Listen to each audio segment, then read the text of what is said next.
Which brings us to the third point of the gospel. What a difference, what a difference.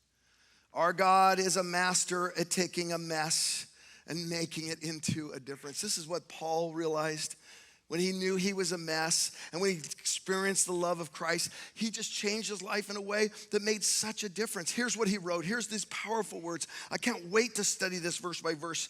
If God is for us, who can be against us? He who did not spare his own son, but gave him up for us all. There's that word all again. How will he not also, along with Jesus, graciously give you everything you need? To not just have a difference made in your life, but to have your life be so different. You start making a difference in our world. I know it's hard to believe. I know it feels like hype sometimes. But I see it. God's still changing lives. Yesterday we did that, the Easter egg thing, right? We did the Easter egg thing, and we got some flack online, some overly religious people like, just teach the children about Jesus, don't give them candy. Here, let me explain this theologically. When you're nice to children and you love them, especially those that don't go to church yet, you are teaching them about Jesus. And it was raining and raining and raining. Some of you are really worried about this drought. You've been praying.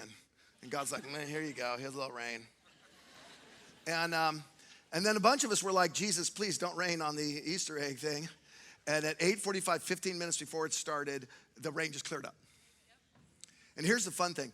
Before the rain cleared up, every one of our volunteers showed up. Why? Because Jesus had made a difference in their life, and they were going to make a difference in someone else's life. This is the same reason. Yeah, you can give it up for those volunteers. This is the same reason you'll find 15-year-old boys in Mexicali, Mexico, instead of playing video games on their spring break, giving piggyback rides to kids. Why? Listen to me. Don't you tell me this generation is lost. Don't you tell me that there's too much internet and problems with them and anxiety on this. God's gonna make a difference in this generation. That's what I believe. And it's not just for salvation. It's not just we pray a prayer and then we get to go to heaven, we get the victory. It's for every day and every problem and every challenge you go through. God makes a difference. He takes the mess and he makes a difference.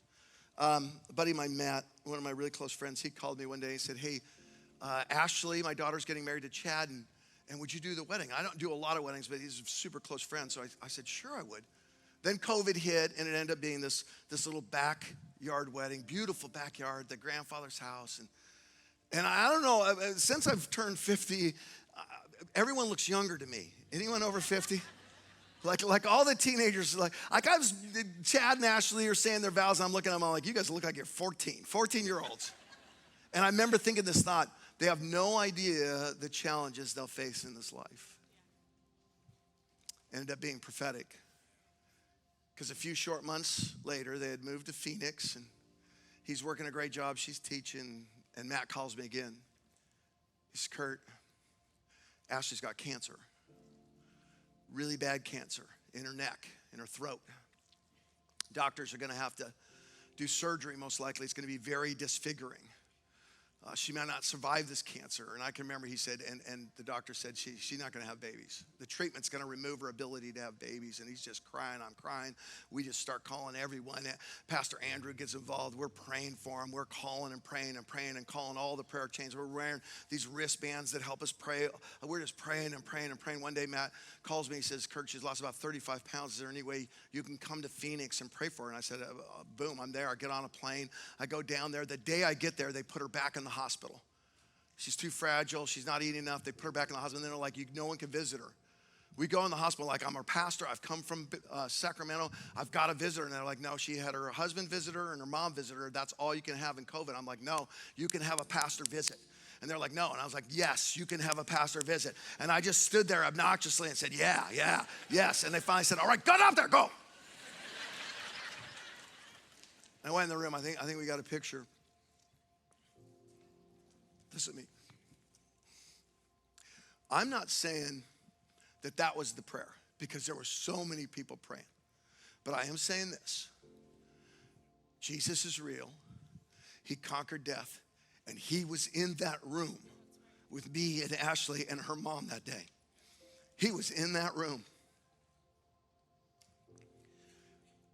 A few months later, she calls her dad. We were together. She calls her dad and she says, Dad, I got some news for you. I went to the doctor. We went over my recent test. He cannot find any cancer in me. Listen, you don't stop praying at that moment. You don't stop praying.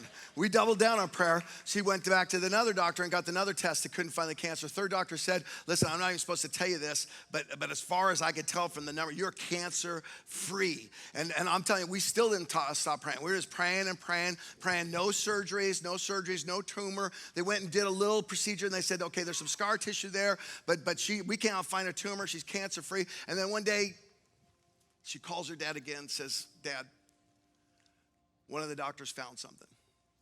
He's like, all right, what is it? She said, the doctor found a baby because I'm pregnant.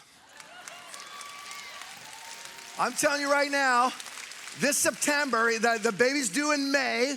My birthday's in May. That baby's coming on my birthday. I'm speaking in faith that we're gonna bring that baby to Sacramento in September, and we're gonna dedicate that baby to God on this stage, because God takes a mess and makes a difference. You can change, I can change, this world can change. If we'll let the good news that we're a mess, but we serve what a God.